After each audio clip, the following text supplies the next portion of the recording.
Hi, I'm here with Nisar. We're at a conference on polemics dealing with Islam, and he's an ex-Muslim, so I thought it'd be good to have a nice little discussion with him. So, Nisar, why don't you tell us about how you left Islam and became a Christian?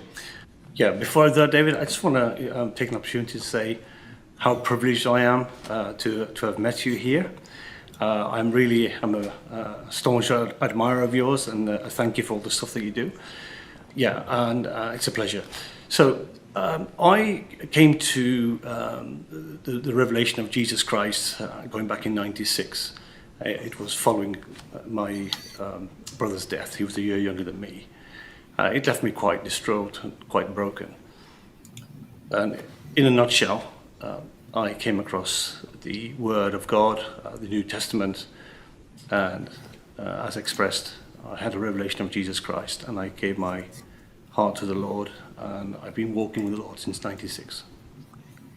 So he became a Christian way back in 1996. So that's a long time. But what I actually wanted to talk to him about, because we were discussing this right beforehand, was how he was treated after leaving Islam in the UK. So he's going to go into more detail on that. I'm from a Pakistani Mirpuri background. I'm classed as first generation born and raised to Pakistani immigrant parents in 1965. And very unfortunately, myself, my family, we've suffered grave persecution in a place called Bradford, West Yorkshire, in the north part of the country. I myself am born and raised in Birmingham, which is the second largest city here in England. And we suffered about 18 years of persecution, religious persecution. In the UK? Yes, sir. Because most people in the West, if they hear that you're an ex-Muslim in the UK, they might think something like, well, it's great that you're in the UK and not, like Pakistan or something like that. But you're saying there's persecution of ex-Muslims here in the UK. Yeah. In certain respects, I would say it's far worse. Because, before I sort of jump ahead of myself, it literally was Sharia enforcement. It started around about a couple of years after people found out one of my best friends deserted us. He said, look, you are, in their estimation, a kufr, kafir, unbeliever, infidel. That's it. And he basically washed his hands of me. Then what happens is he tells another friend, somebody else, and before you know it, it goes out like wildfire. And you then suffer this religious persecution in the form of hatred, contempt, instant contempt. They simply can't contain themselves, and what I've found is that they're using British freedoms, laws, democracy against people like myself. So it is Sharia enforcement. There is no freedom for ex-Muslims. And what you find is that you then suffer criminal damage, persecution in the form of, it starts off mocking, jeering, dehumanizing myself, my wife, my children, referring to me as a Jewish so-and-so in not such nice words. So somehow, in their estimation, Jewish. Jew dog. That was one of the references they used to call They called him Jew dog. graffiti on the walls of my home. Car torchings, car rammings, drive-by brickings, you're under siege, we were forced out of our one home. Now, you hear this? Back this up. You hear this is what this is how he and his family are treated in Bradford, in the UK, in Great Britain. It's Great Britain. He calls it Sharia enforcement. In other words, there are punishments. There are punishments for leaving Islam, even in the UK. So let me back this up because it sounds pretty rough. So it is Sharia enforcement. There is no freedom for ex-Muslims. And what you find is that you then suffer criminal damage, persecution in the form of, It starts off mocking, jeering, dehumanizing myself, my wife, my children, referring to me as a Jewish so-and-so in not such nice words. So somehow, in their estimation, I'm a Jew dog. That was one of the references they used to call and daub graffiti on the walls of my home. Car torchings, car rammings, drive-by brickings, you're under siege. We were forced out of our one home back in 2006 after several years of suffering these type of things. In the UK. In the UK, yeah. How are, like, Look at these. I'm from the US, and there are problematic places in the US, but What are you saying? So, yes. So he was in an area that is now pretty even between Muslims and Christians in the UK. it sounds insane that this is allowed to go on.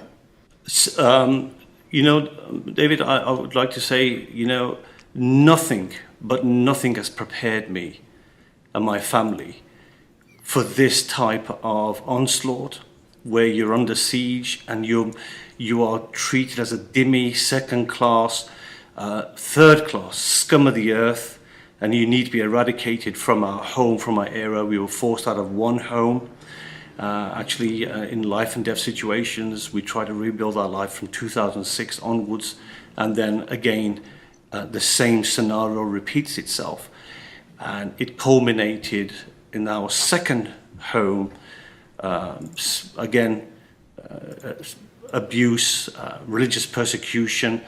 You're made to feel, as I say, inferior. They want to dehumanize you, belittle you. Actually, they just don't treat you as human. You are just a infidel dog, actually. And this, it reminds me of what people suffer in Saudi Arabia or the Muslim lands or Pakistan. And as I said, in some aspects, it's been far worse because it's been aided and abetted by the police who have failed to take decisive action because of fear of being labeled as racist. And that key word that they use, Islamophobic. So, You guys, you hear this?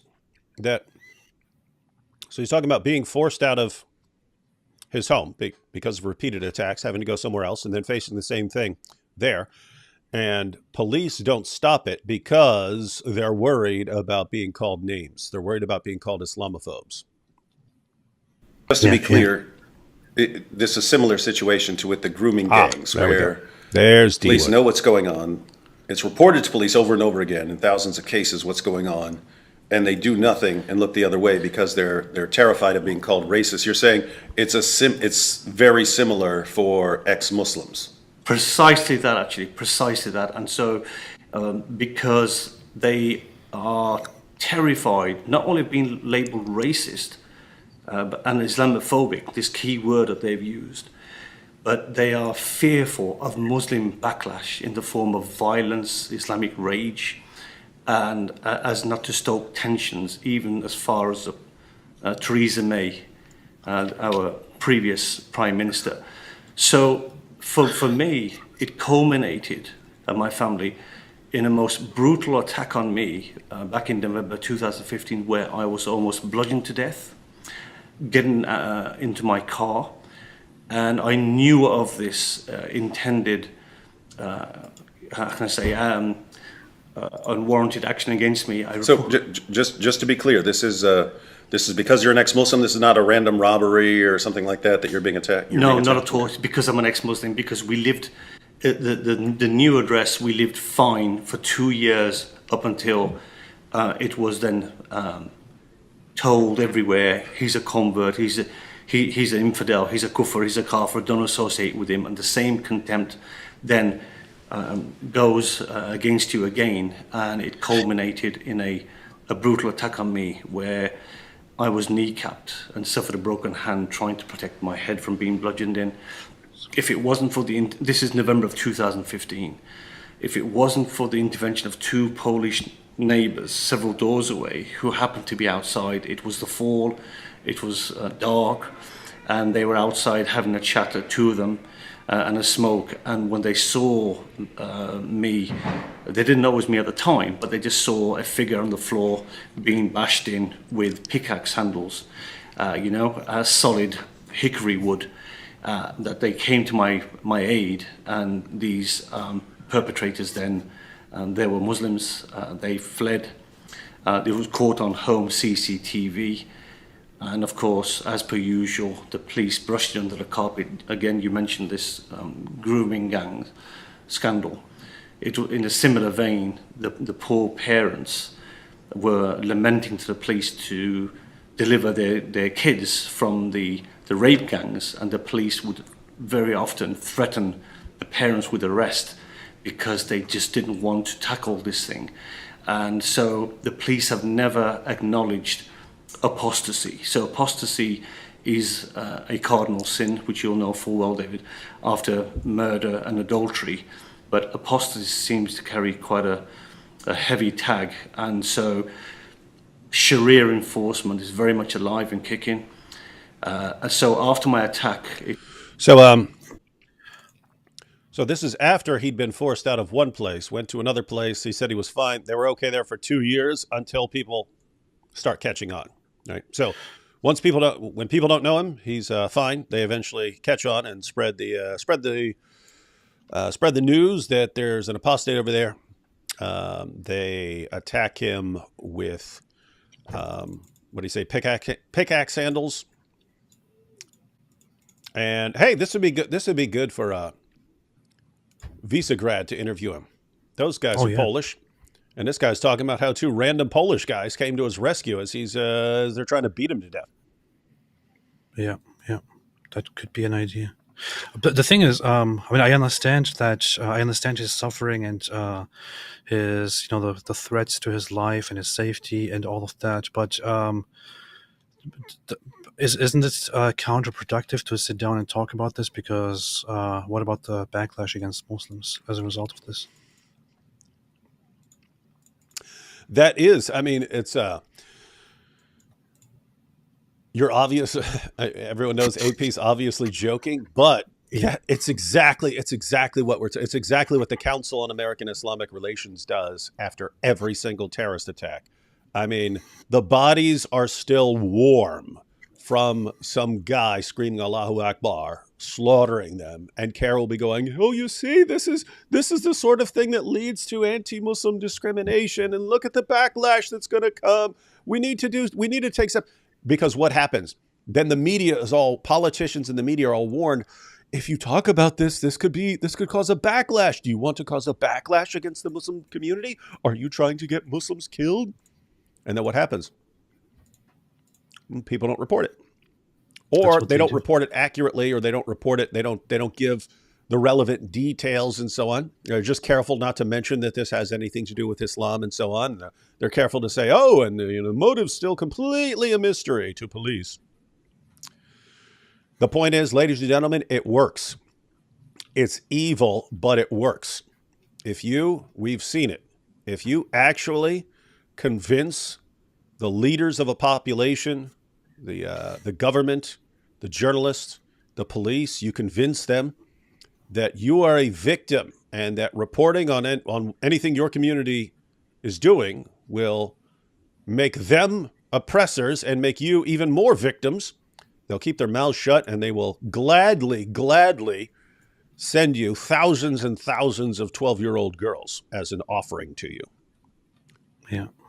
Yeah. And you got that's in the UK. Here in the US, we've got the Council on American Islamic Relations trying to do the same darn thing, where no matter what any jihadi does, no matter what any gang of thugs does, you keep your mouth shut about it. Or you're a bigot and an Islamophobe, and you don't want to be called names. True. Yep. Well, good. We all have our priorities right. It took me several months to get back on my feet. I underwent 2 operations. I had to get my hand and my kneecap wired up. But the trauma, the emotional, mental side of it, takes a lot longer. But anyway, a year to the day after my attack in November 2016, I was descended upon by 10 armed police in a SWAT-style operation at my Bradford home to say, that they could not leave us out of their sight because they had gathered intelligence to suggest our lives were in imminent danger. And we were escorted at that point by 4 armed police vehicles onto the motorway because I refused to have their assistance by going to a safe refuge in Bradford. And I left, and I didn't want to divulge where I was going to the police. However, what they said was they'd be happy to escort me onto the motorway. And they drove 20, 30 miles along the motorway, sandwiched between, or in a convoy of 4 armed police vehicles, 10 armed police. And we were then let go to go wherever we wanted. And so, in essence, we left our home in November of 2016.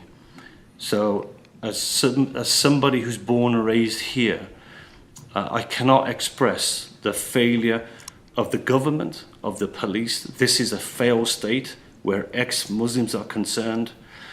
And of course, we live in terrible danger and jeopardy, not knowing what can happen because of Islamic Sharia enforcement.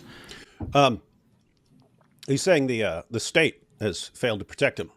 And some of you are thinking, what are you talking about? The police did swoop in and tell him that he was about to be murdered. Given how these police act around the girls of the grooming gangs and so on, and all this stuff, I'm not convinced that this has anything to do with them caring about this guy. We don't want a murder to tarnish the Muslim community here, because that might actually break through in the news. If an ex-Muslim is killed for being an ex-Muslim in the UK, we got to get this guy out of here before something could lead to a backlash. So you have people like Ali Dawa going around, and an Islamic state, blah, blah, blah, blah, blah. And people are thinking, oh, but he's not actually calling for people to die right now. So it's a very moderate view. But he's one of the people who keeps the belief constantly in the minds of Muslims that people who leave Islam have to die. And then what do people do? They persecute him. And then, so what's going on here? If this situation were reversed, if this were non-Muslims calling for some world where Muslims are going to be killed, and this was actually leading to violence against Muslims, it would be shut down in a heartbeat, And yet, here you have ex-Muslim being repeatedly attacked, having to flee multiple places in the UK. And apart from making sure that he doesn't actually get killed, they don't want to help this guy at all. So we are now living, and have been for the last 7 years, as internally displaced people, as refugees born in my own country. And little side note, when I would talk to some of the people who were talking about being ex-Muslims and how they're treated in the UK, they seem to seriously think it's like this everywhere in the US. They're like, I mean, everywhere else in the West. They're like, is it like this in the US too? And no, like you could find areas where it might be like that, but no, that would be very rare in the US that, Muslims could just constantly thug out and beat you up and constantly harass and pester you and break your stuff and throw bricks through your window and set things on fire and attack you, and nothing ever happens because no one wants to hurt their feelings. So anyway, yeah, some places are better than others. you have the Dawa guys on YouTube calling for public executions of ex-Muslims right here in Great Britain. YouTube does nothing to stop them. Great Britain does nothing to stop them. I mean, there were threats directed at my friend the apostate prophet, and it was reported to the British police, and they didn't take it seriously. YouTube doesn't care. It's still on YouTube. The threats are on YouTube, and we all know What? Me? No, my Aunt Maple. that if the situation were reversed, if it were you or the apostate prophet threatening Hey, this is funny. I just said this because I forgot that I'd brought it up, but it's interesting how your brain will react in the exact same way after hearing it a second time. Muslims, everyone would jump into action. And so it seems like as long as if you were still a Muslim, the British police would bend over backwards to do anything to stop anyone from bothering you, would not tolerate any aggression towards you. But as soon as you leave Islam, you're basically garbage. You're dead man walking. So you have to get out of these Muslim majority areas or what they call community areas. Did you guys hear this? It says if you leave Islam and you're in a heavily Muslim area, he said you're a dead man walking. You have to get out of there. I heard the same thing from other ex-Muslims in the UK. That's exactly that's what I heard from everyone. Yeah. It was I could no longer live in an area with lots of Muslims around, and therefore I had to move to a much more expensive area. Yeah. And then of course they have trouble paying their bills because there's like here's a place I can afford, but I'll get killed here, so I have to go to a place that I can't afford because it's the only way to keep my family safe. And that is a story I heard multiple times. So I'm not surprised in the least concerning your friend, the apostate prophet, because I myself, just like the blasphemy law of Pakistan working against Pakistani Christians, the same spirit, the same mentality exists here. I have lost count of the times I've been arrested myself on false allegation of arrest because they form these mobs. And although the catalyst was a Pakistani clan family and quite a demented clan family because of their religious sensitivities, based on their religious sensitivities, to make the area halal and clean us from our home and our abode. In actual fact, it's a deep-seated security. However, they are acted upon their religion and what they deem to be appropriate and right as per the Quran and the sayings of Muhammad and his teachings. So there is no middle ground, there is no tolerance, there is no acceptance. Did you say And Muhammad? I myself, personally, David, for your Where's information, Muhammad? when Ali Dawa was making videos of death and destruction to us, the kuffar, I went along and complained to the police, and they were going to deal with it, make an investigation. It came to nothing. They have, in a nutshell, they have made these people a protected class. They cannot do any wrong. And if I can use a brief example, David, I'm sure you're aware, just a matter of days ago in Mannheim, in Germany, an Afghanistani refugee went to an intended far-right meeting while they were still setting up a dozen volunteers. He went on a stabbing spree.